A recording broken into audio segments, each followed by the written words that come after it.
What's up guys, TheMainManSWE here, hoping you're all doing awesome as always, and as requested a million times, Bryan Fury in Tekken 6.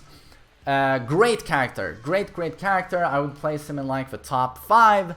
Super strong, but there are some things Tekken 7 Bryan does better, there are some things Tekken 6 Bryan does better, but you gotta take it in the context of the game. I've told you multiple times, in Tekken 6 a lot of characters had their balls cut off, they were useless, they were cucks. But not Bryan, very strong. I do want to cover first, like, what does this character do worse than Tekken 7 Bryan? A key move, of course, the go-to low hatchet kick, or low soccer kick as I like to call it. It's minus 14 in Tekken 6, in Tekken 7 it's minus 13. Big distinction, because minus 14 means more characters can launch it, like for example Jin, while stunning 2 is, you guessed it, minus 14. And it is only plus 2 on hit. That's not a lot, it's good, but it's not a lot to play around with compared to this kick in Tekken 7 where it's plus 4 on hit. Huge distinction. And down for 2 has better, it's safe, but it's got better frames in Tekken 7. It's more plus, it's less minus, it's only minus 6. Here it's minus 8. And of course you only have down for 2 1. You do not have the mid mix-up. Down for 2 3. It does not exist. You can only do this kick on its own. You cannot do it after down for 2. Obvious things Tekken 7 Bryan does better, but as I'm going to show you, this guy was quite the monster, and he had many tools here, which you do not have with Tekken 7 Bryan. And again, context of a game. This guy was in a game where a lot of characters sucked. Sucked a lot of stuff. But, so, what was he great at? Well, wall travel, when this game was released, the community had seen nothing like it. Nothing like it with this string. It's a 4-hit string that you can do to end a combo after quite a few hits. And it will just knock them like a fucking rocket, you know, like far across the stage and glue them to the wall. This isn't the biggest stage, but yeah, bam. And of course you can bound at the walls in this game. So you'd throw them far away, and in Tekken 7, you know, it's quite technical running in and doing this. But here, you would save your bound always for the wall. And then you would just run in with the long range back one that hits very, very low. And you'll always get the max damage wall. You'll always get the max damage wall combo, bam, bam, like so. So this string, I mean, there are many strings like it in Tekken 7. But here it was very unique. His wall travel was crazy. And was he a wall god? Well, you bet your ass he was. Jack was as well, but yeah, I mean the taunt. I'm gonna show you guys. So again, this was godlike. Back one, never fail. Dash into a taunt, and it pretty much tracked fully. If you dashed into taunt after tech roll. So this isn't different from Tekken 7 Bryan. He can do this. But this originated in Tekken 6. This was the first time the taunt like glued on 2 people tech rolling if you dashed into it. And that was a game changer, because suddenly, yeah, you just didn't dare tech roll, because that would happen. Yeah, I'm gonna show you that option. So what happened, and you can actually still do this today, is that people just stopped tech rolling, because I'm gonna die if I tech roll. So people would change the combo to a more damaging combo that only works if they don't tech roll. So if they knew like, oh, he's not gonna tech roll, we would do this combo. All of that is guaranteed if you do not tech roll, and you can still do this in Tekken 7.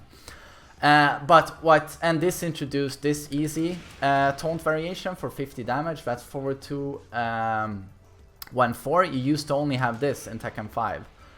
And of course, here he got the back 4. No, he could do this in DR. Oh, God, sorry, I don't practice this. There we go. Knee. Must. That was not cringe at all, only cool. But he had one option here, which is super easy, that he can't do anymore, and it's this. You cannot fail this. So this is the snake pit, 1 + 2, 2. It's super easy. I mean, honestly, it's impossible to fail. I failed it. No, no! I trust me, it's impossible to fail. 3 times in a row. God. And that's actually as hard as a Taunt jet upper. But, so super easy Taunt variation, and I'm gonna explain why. The 1 + 2, 2 is a great string, we're gonna get into that. But something I do want to cover that made this character very interesting in green ranks in this game. Tekken 6 Online was not Tag 2 Online, and it sure as hell wasn't Tekken 7 Online.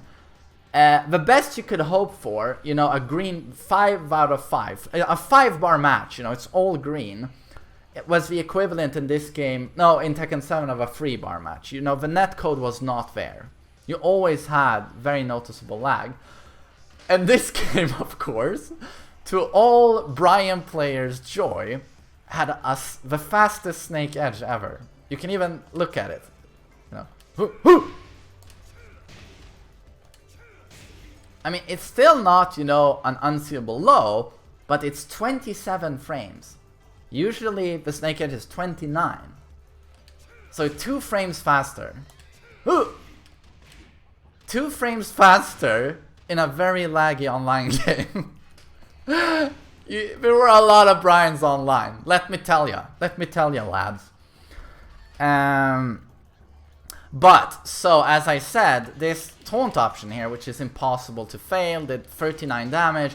Why was it so easy? Because this move, you know, the Snake Pit Slaughter, 1 + 2 here, it's only 14 frames. I think it's 16 frames in Tekken 7. So this is a 14 frame homing mid. Very, very good. And this is of course a natural combo. Very, very good. This move is godlike. But it was -10. It's safe today at -7, I think. But here it was -10. But of course he had the follow-up to scare you from doing anything. And on counter hit, it would turn... Oh, sorry. That's not counter hit. There we go. On counter hit, it would turn you around for a guaranteed follow-up, I think. Please, Bryan experts, let me know in the comments, but I think you actually had guaranteed follow-ups here. If you finished the string, it looked like this. At the wall, it would do that. Oops.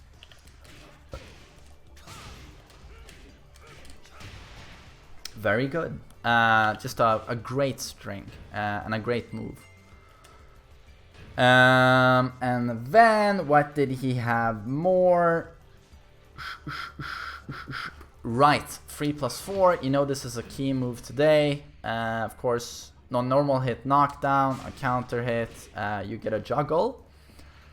It's of course, it also has, like it has today, big pushback on block. But very interesting is that this move in Tekken 7 is -13. Here it's -8. So it can never be punished. Can never be punished. So that is a godlike move in this game. Godlike. No one can punish it. And then this was spammed like crazy in this game.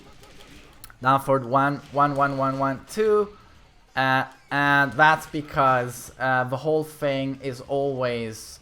the whole thing has better frames on a hit. The last hit is +2 instead of +1. It's +2 here, it's +1 in Tekken 7. But the last hit is only -10 here. The last hit is launch punishable in Tekken 7. So you never risk too much using this here. So using this, you know, the mix-up of like how many hits am I gonna use is very powerful here. Then another very interesting move is forward 4. He of course doesn't have this move anymore. Now he has forward 4-1, which is a good whiff punish. But this move is pretty nice. It's a perfectly safe mid. It's -7, I think, on block. But on hit, it's +6. Gives a huge advantage. And on counter hit, boom! It knocks down and they can't block. Now this looks super powerful to you. They can actually tech roll that. Oh, I was trying to taunt. Yeah. Total failure. I never fail. What is this? Oh, that was lightning fast. Well, it wasn't. Probably better to try and just go for pressure. So they had to react super quickly to this, of course, because this is a fast move. So you had to see that. Oh, tech roll. That was hard to do. And of course, if you didn't tech roll, you got launched. So forward 4 was kind of beastly. And then one of my absolute favorite tools with Bryan in this game that's completely gone now is down forward 1-2. This is it knocks down into a guaranteed soccer kick. Oh shit. Oh my god.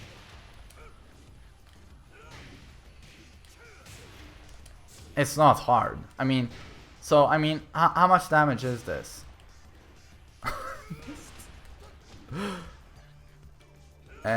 So if we don't, please. Okay, so it's over 50 damage if we don't do anything. But of course I remember this property, like if we try and stand up, I think the soccer kick will fully launch. What? Oh, you know what? Why don't I just reset? I make it so hard for myself. Okay, sorry. My brother did this to me all the time. You gotta dash in. Like so. Don't remember the combo though. It's very easy to do. So if you try to stand up there, you get launched. And so it was better to just take the follow-up hit. But so this is a mid. It's a bit slow, but it's safe. It's -7 on block. But the best thing with this was that it's a punch parry. Wait, I gotta put on defensive mode. Flash, no, 1-2. We're gonna put on fast. It's very reliable. If I can fucking do input down for 1-2, that is.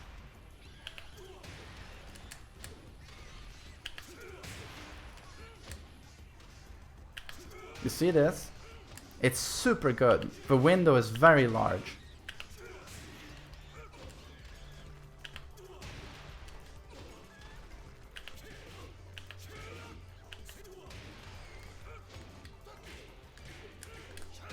So that's a tool I kind of wish he had today, but unfortunately not. So those were the notes I had on Tekken 6 Bryan, and he introduced the tracking taunt. He really worked well with the bounce system. Combo damage was crazy. I mean, especially at the wall, as you could bound at the wall.